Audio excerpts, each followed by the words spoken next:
शिक्षणाची तूच खरी कैवारी, स्त्रियांच्या शिक्षणाची तूच खरी कैवारी. सावित्री तुझ्याचमुळे शिकली आज प्रत्येक नारी, तुझ्याचमुळे शिकली आज प्रत्येक नारी. सर्वांना माझा नमस्कार. माझे नाव आराध्या विष्णू गिरामा आहे. मी इयत्ता 5वी शिकते. सावित्रीबाई फुले या भारतातील पहिल्या महिला शिक्षिका होत्या. त्यांचा जन्म 3 जानेवारी 1831 रोजी सातारा जिल्ह्यातील नायगाव येथे झाला.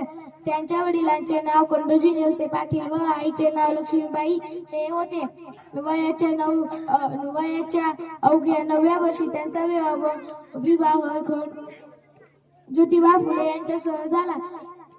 लग्नानंतर त्यांनी ज्योतिबांनी त्यांना लिहायला वाचायला शिकवले.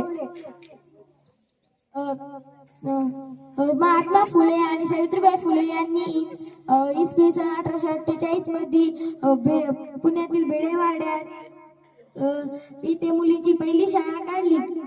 एवढे बोलून मी माझी भाषण